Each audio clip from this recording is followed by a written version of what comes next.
बिस्मिल्लाहिर्रहमानिर्रहीम। अस्सलाम वालेकुम। आज मैं व्यूअर्स आपको बताने जा रहा हूँ कि कैसे आपने एपीए स्टाइल में रेफरेंसेस को कोड करना है। जब भी हम पैराग्राफ लिखते हैं और पैराग्राफ के शुरू में या आखिर में हम रेफरेंस मेंशन करते हैं तो उसको कैसे लिखना है, तो उसके लिए मैं आपको गाइड करूँगा कि आपके पास अगर इंटरनेट है तो आपने ये करना है कि गूगल में आप यहाँ पे लिखेंगे scribbr.com। ठीक है, SCRIBBR। बस आप स्क्रिबर भी लिख लेंगे तो आपकी जो वेबसाइट है वो लिंक आ जाएगा। तो यह पहले ही देखें लिंक आ जाता है Scribbr your path to academic success. तो ये आप देखें लिंक आया हुआ है, इस पर जस्ट आप क्लिक करेंगे तो आप इनकी वेबसाइट पे चले जाएंगे। ये बड़ी ज़बरदस्त किस्म की वेबसाइट है। इस पे आप देखें कि थीसिस के बारे में, पीएचडी डिसर्टेशन के बारे में, essay, paper, personal statement, AP editing and so on, ये काफ़ी सर्विसेज दिए हैं। प्लेजरिज्म चेक भी कर सकते हैं। तो आज का जो टॉपिक है हमारा वो है एपीए साइटेशन। ठीक है, तो हम यहाँ पे देखें साइटेशन जनरेटर में जाएं और यहाँ पे एपीए साइटेशन जनरेटर पर क्लिक कर दें। ठीक है, अब देखें जब भी हम कोई रिसर्च कर रहे होते हैं और रिसर्च के अंदर जब भी हम किसी रिसर्च का रेफरेंस देते हैं तो उसको कैसे लिखते हैं ये मैं आज आपको सिखाऊंगा। तो अभी हम फिलहाल क्योंकि एपीए स्टाइल के बारे में पढ़ेंगे तो उसमें मैं आपको जस्ट बताता हूँ कि आपने कैसे जो है इसको कोड करना है। सबसे पहले देखें कि अगर आप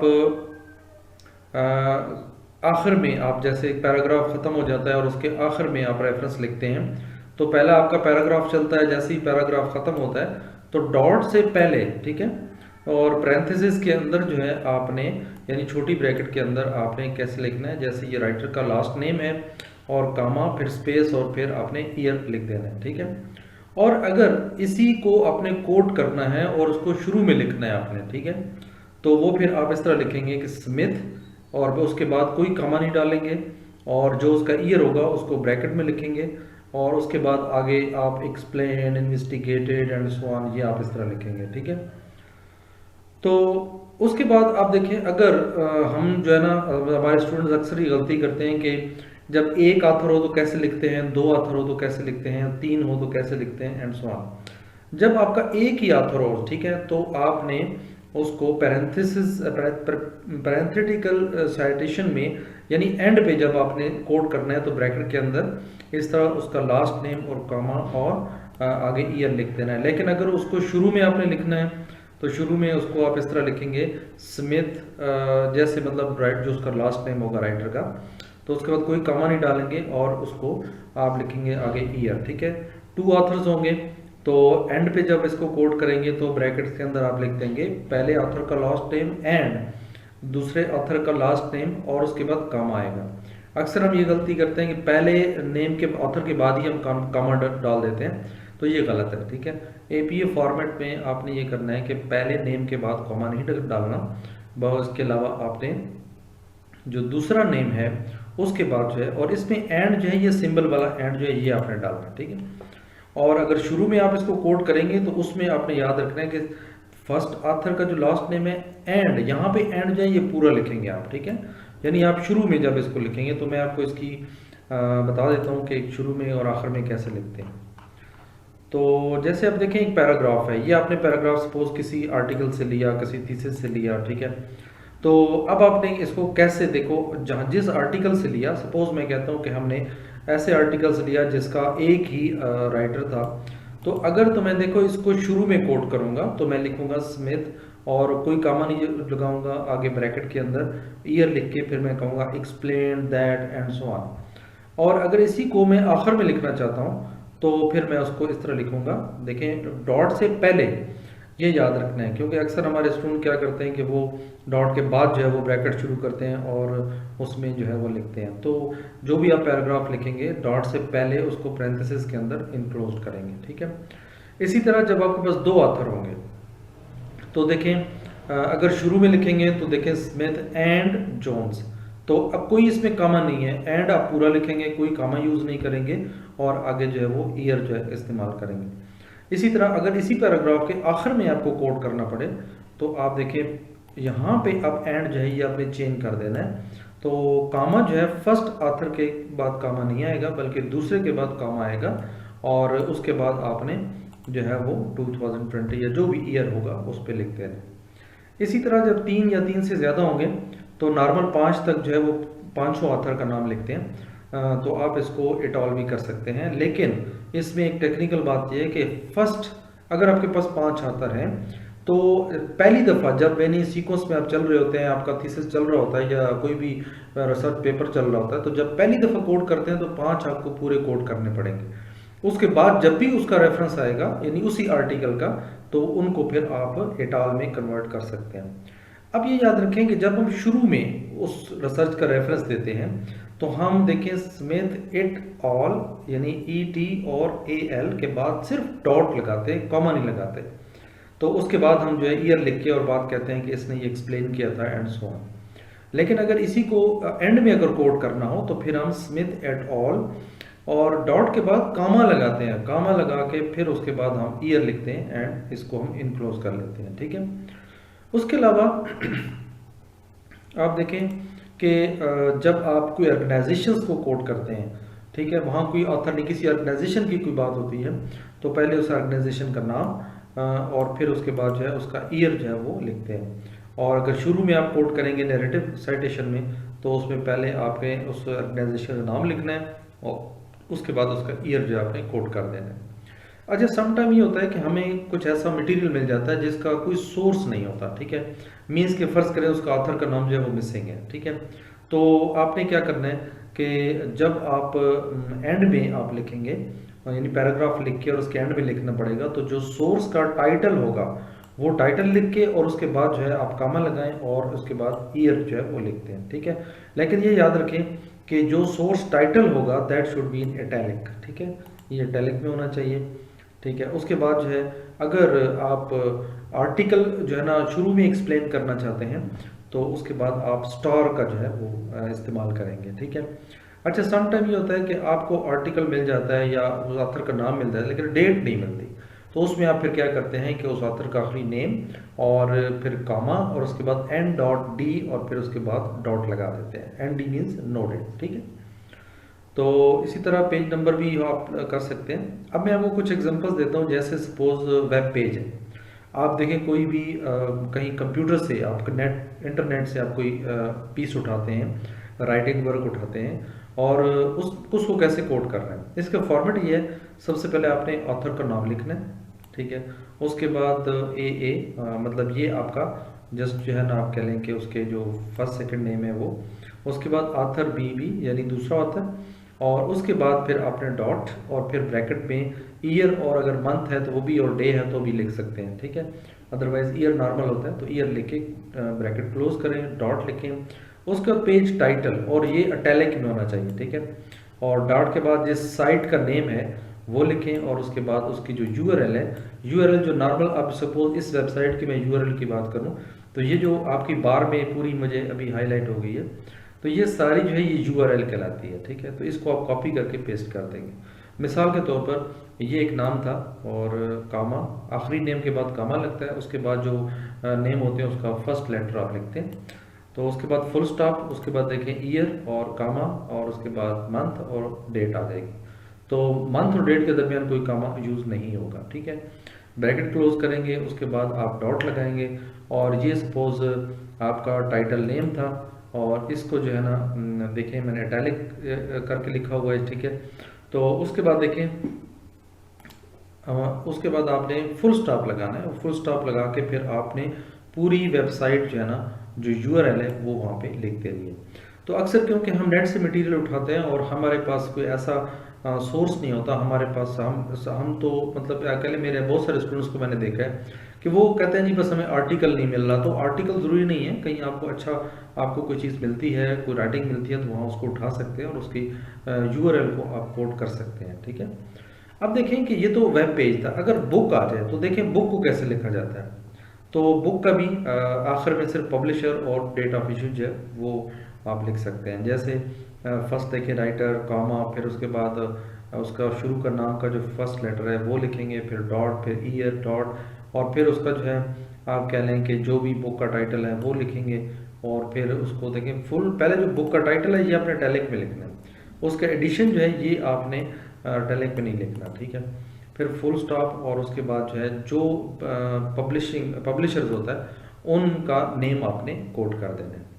इसी तरह अगर आप आर्टिकल से लेते हैं तो आर्टिकल भी इसी तरह ऑथर का लास्ट नेम कामा उसके शुरू के नाम के एब्रिविएशंस एंड, ठीक है। उसके बाद देखें ऑथर, दूसरा ऑथर और उसके बाद ईयर, फिर टाइटल। अब यहाँ पे इसका हम नहीं यूज़ करेंगे, इसको इटैलिक नहीं करेंगे, ठीक है।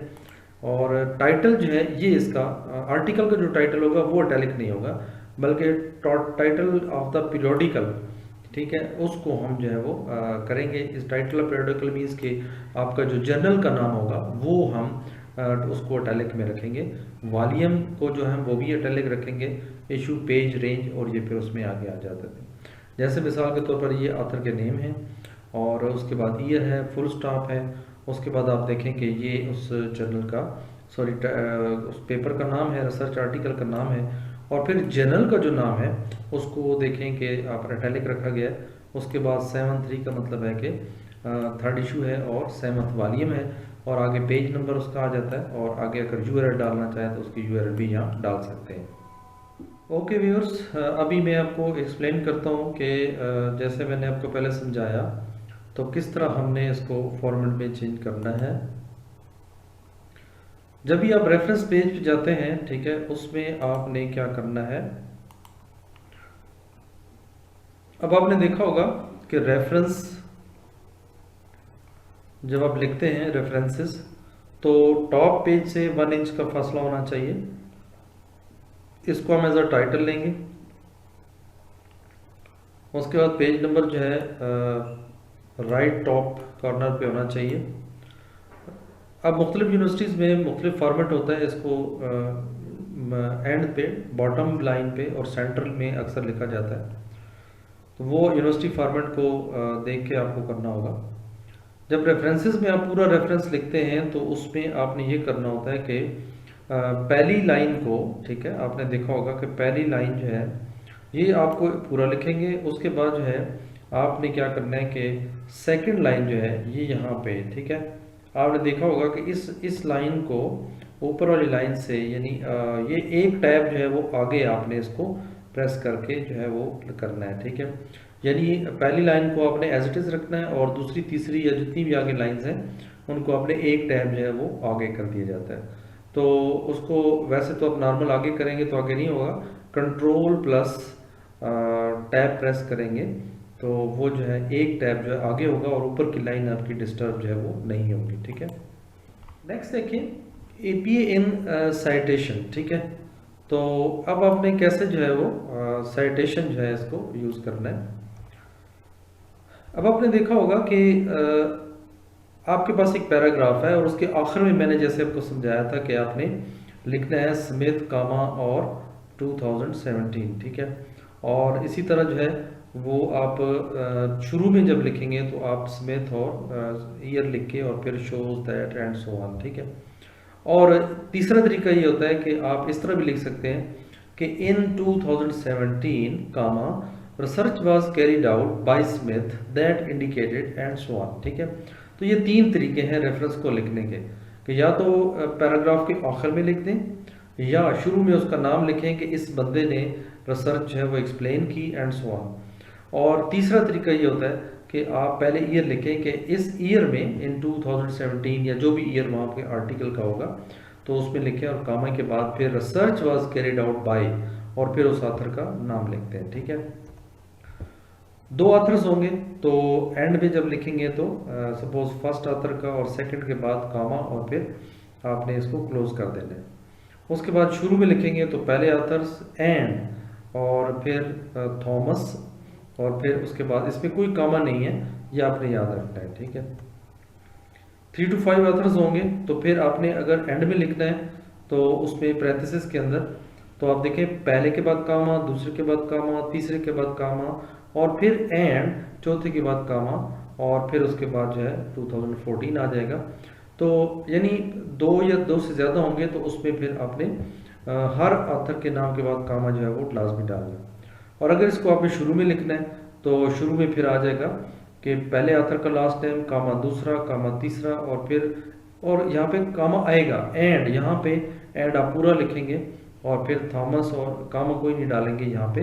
अब यहाँ पे देखें पहले 3 के बाद कामा आया, एंड और फिर एंड के बाद भी कामा नहीं है, और जो लास्ट है एंड के बाद जो ऑथर है उस पे भी उसके बाद भी कामा आप नहीं यूज करेंगे, ठीक है। इसी तरह 3 to 4 ऑथर्स मजीद होंगे, यानी 5 से ज़्यादा होंगे, तो मैनी पार्टिसिपेंट मेन यूज, यानी पहला आप पूरा पैराग्राफ लिखेंगे और उसके बाद जो है आपने इटॉल करके डॉट और कामा लगा के आपने ईयर लिख देना है। शुरू में अगर आपने लिखना है तो जस्ट डॉट लगाएंगे, कामा का इस्तेमाल नहीं करेंगे, ठीक है।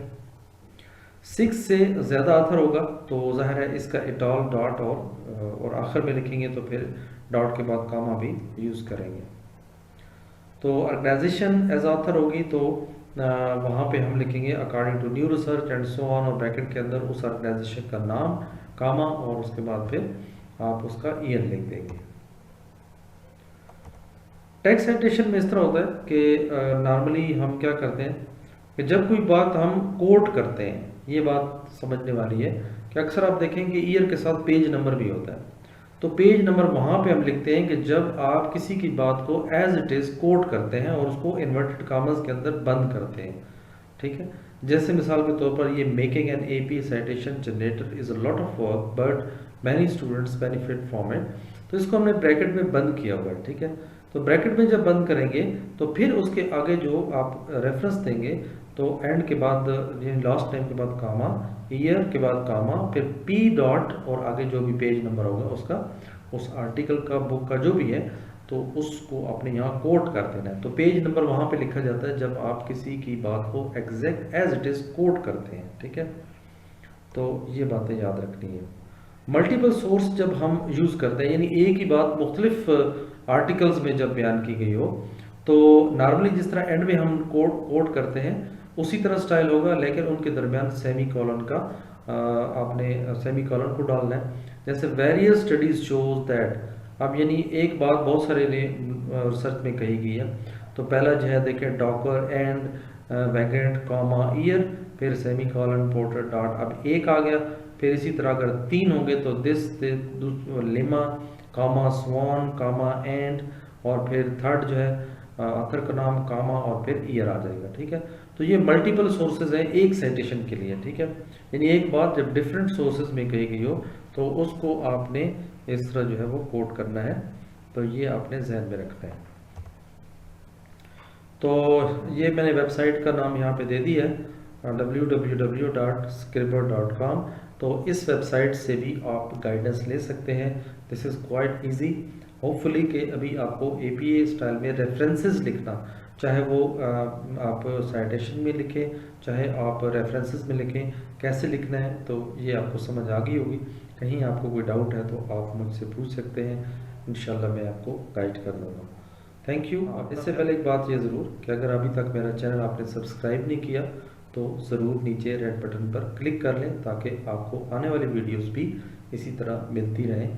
तो स्टूडेंट्स के जितने प्रॉब्लम्स हैं वो मैं इंशाल्लाह हल करूँगा। आपको अगर कोई मसला है एज अ स्टूडेंट तो मुझे बताएं, मैं आपकी हेल्प इंशाल्लाह इसी तरह वीडियोस इसी चैनल पे आपको गाइड कर दूँगा। Thank you. अल्लाह हाफिज़।